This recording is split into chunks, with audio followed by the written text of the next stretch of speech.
North Korea has fired a long-range missile in what is viewed as a major escalation. It's the first time it has launched an intercontinental ballistic missile since 2017. In the heart of Asia, North Korea, governed by the Kim Dynasty, operates as a fortress of secrecy, effectively concealing a multitude of aspects of its existence from the watchful eyes of the global community. Behind strongly guarded walls lie dark secrets, from carefully staged elections to the existence of the pleasure squad. Join us as we reveal 10 dark secrets that North Korea doesn't want you to know. Number 10. Consuming South Korean entertainment and media content, such as K-pop music, films, and TV dramas, is strictly forbidden under North Korean law. The regime sees their cultural imports from the democratic South as dangerous foreign influences to be stamped out. However, in recent years, their popularity, fueled in part by the rising fame of South Korean boy band BTS, has skyrocketed. Although banned, many North Koreans secretly gain access to prohibited South Korean media on smuggled USB drives and DVDs, or by tampering with government-approved radios and TVs to receive outside signals. They watch clandestinely despite the huge risks. Harsh punishments, including years of hard labor, await those caught enjoying the banned Southern entertainment. In some cases, North Koreans have even reportedly been executed for distributing or viewing South Korean media. But the demand persists.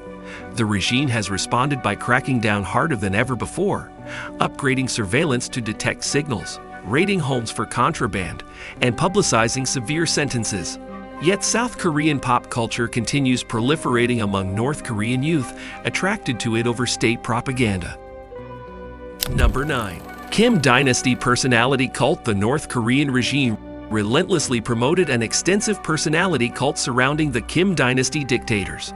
This cult portrays them as godlike, infallible figures, deserving of absolute loyalty, obedience, and reverence from the people through propaganda, revisionist history, and myth-making. State media fosters a sense of awe and reverence toward the Kims. Schools indoctrinate children from the young through mandatory courses teaching devotion to the Kims as benevolent demigods. Giant public monuments and murals extol their greatness. Citizens wear pins with their images to demonstrate loyalty. This cult serves a political purpose in equating loyalty to the Kim Dynasty with loyalty to the nation itself. Criticizing the Kims amounts to treason punishable by imprisonment or even death. The myth-making aims to justify their hereditary rule as destiny rather than authoritarianism. By controlling information, the regime crafts narratives exaggerating the Kims' achievements, wisdom, heroism, and protective care for the people. Natural events are spun as miraculous signs favoring their leadership. Number 8. Exaggerated military capabilities. North Korea boasts one of the largest standing armed forces in the world. The country also possesses nuclear weapons. On the surface, this makes North Korea appear to wield formidable military might. However, the true extent of its capabilities is unverifiable, with many experts assessing much of it as bluster and propaganda. The North Korean regime portrays its military as a world-class force equipped with cutting-edge technology and weaponry, in order to boost its power domestically and project strength internationally. Mass public displays, like military parades showing off missiles, rockets, tanks, and marching in unison, aim to impress both internal and external audiences. Yet assessing the real readiness and capabilities of the North Korean armed forces is extremely difficult given the country's isolation and secrecy. There are credible doubts about how modern, trained, and prepared its conventional forces actually are. Photos reveal much of the displayed hardware to be outdated Soviet-era weaponry. The troops march smartly, but it is uncertain how much practical field experience and training most soldiers receive, given scarce resources. Malnutrition likely impedes performance as well. Its air force in particular is decrepit and relies on aged jets. Sealift capabilities to transport materials are also minimal. North Korea's nuclear program has made strides, but still faces technological and material limitations. Its missile systems have proven unreliable. While it possesses a huge army, its equipment stocks and logistical capabilities to effectively mobilize in combat against modern foes are dubious. Number 7. Restrictive rules on media and internet use.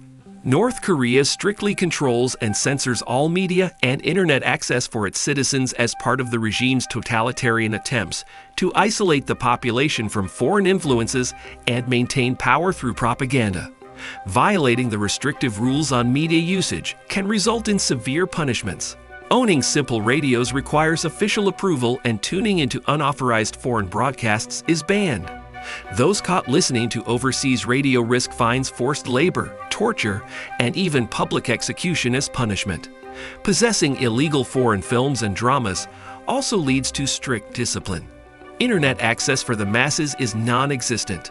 Most North Koreans cannot go online and instead only use the tightly controlled state intranet network called the Internet World, Kwangmyeong, which blocks access to the wider web. Closely monitored cyber cafes with internet access exist in major cities. Using the global internet is a privilege limited only to elites in academia, governance, and recently some approved technology zones.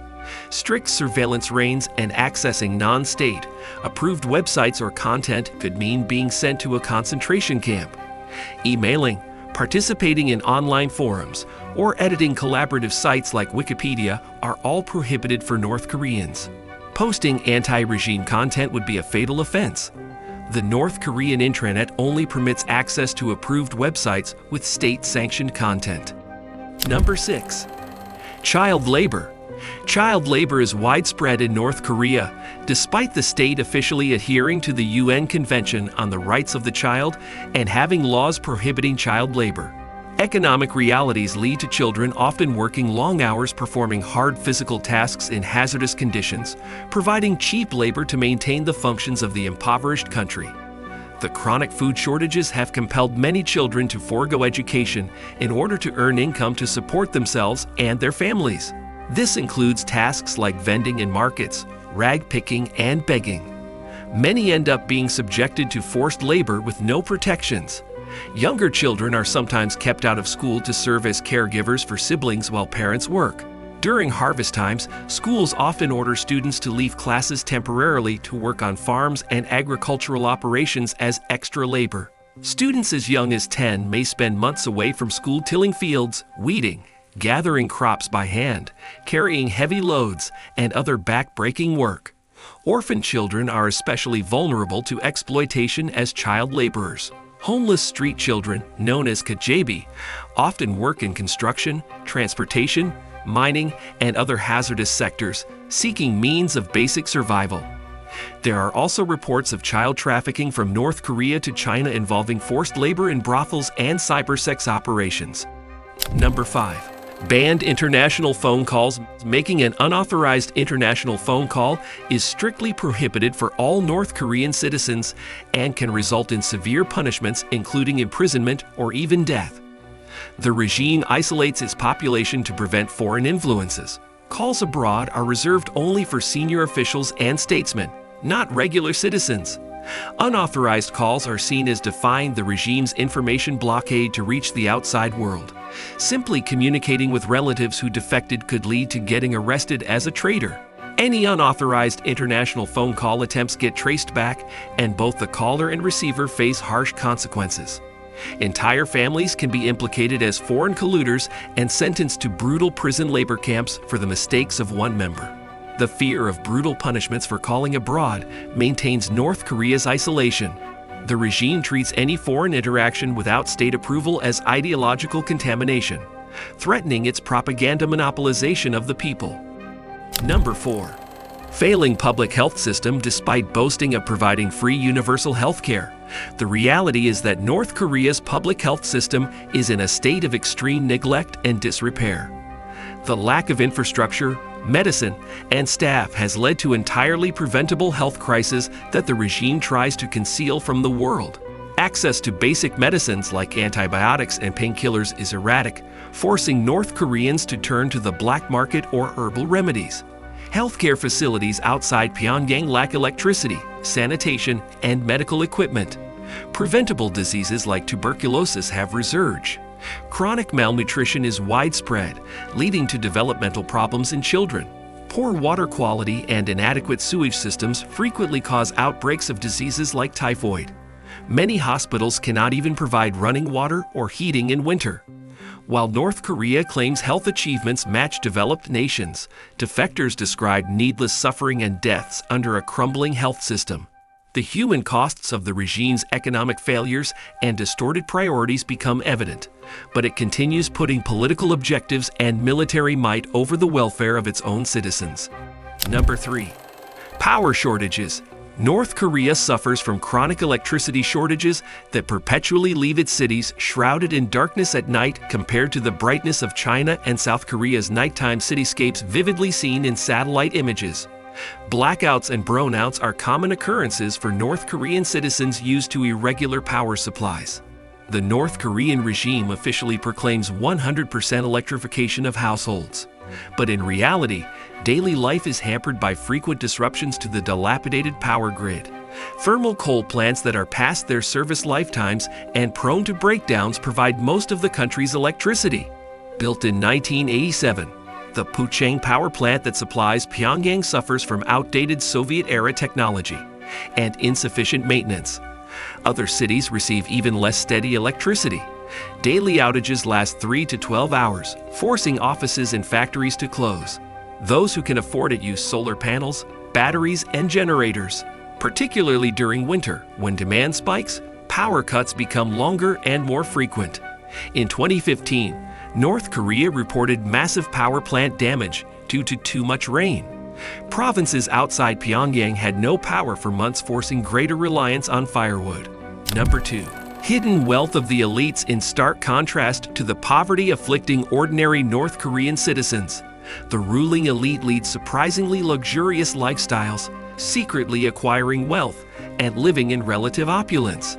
This hidden prosperity enjoyed by the privileged inner circle linked to the Kim dynasty is in glaring opposition to the economic struggles and shortages endured by most of the population. The elites reside primarily in the modern developed capital of Pyongyang. Here they have access to upscale amenities and imported products, typically out of reach for the masses.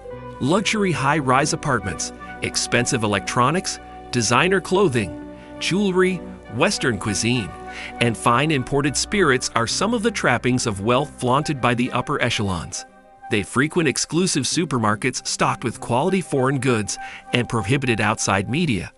Sources of this hidden wealth include the illicit activities sanctioned by the regime to generate funds, such as narcotics trafficking, counterfeiting, smuggling, and cybercrime.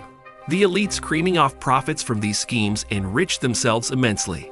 Foreign currency gained from such illicit sources is strictly limited for ordinary people, but affords the privileged class access to prohibited foreign goods. The regime carefully conceals the opulence of elites from both the wider population, who have little means to see beyond their own impoverished communities, as well as the outside world. The average North Korean likely has limited awareness of the vast wealth enjoyed by cadres in Pyongyang. External observers also only catch occasional glimpses of elite life through accounts of defectors. Number 1. Sham elections. Elections are periodically held in North Korea for seats in the Supreme People's Assembly and provincial and city assemblies. On the surface, they lend a veneer of democracy and popular choice to the country's political process.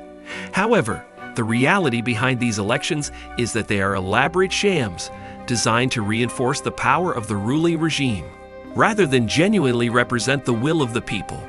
There is only one candidate on the ballot during North Korean elections for each district, selected by the Democratic Front for the Reunification of the Fatherland, an entity effectively controlled by the ruling Korean Workers' Party. This precludes any real electoral options or opposition candidates. The state presents these hand-picked candidates for the public to approve and vote for, giving the process a symbolic legitimizing effect.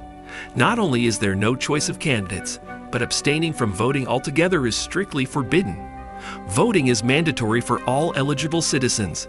The act of voting in itself is a symbolic pledge of loyalty and adherence to the political system more than a true expression of preference. The vote is a way for the regime to compel compliance and monitor the population. Failing to vote can result in administrative penalties or work. Demotions turnout in North Korean elections is reported to be nearly 100%, with the state media portraying universal participation and approval. The process amounts to a ritualistic demonstration of mass consent and allegiance, rather than an authentic democratic practice. Any evidence of dissent or criticism of the lone candidate would be suicidal given the risks. Although North Korea is one of the most isolated and secretive nations in the world, there are some things we do know. So next time you're annoyed at what one might sarcastically call a first world problem, just watch this video and be thankful you're not living in North Korea. Thank you for watching. See you in the next video.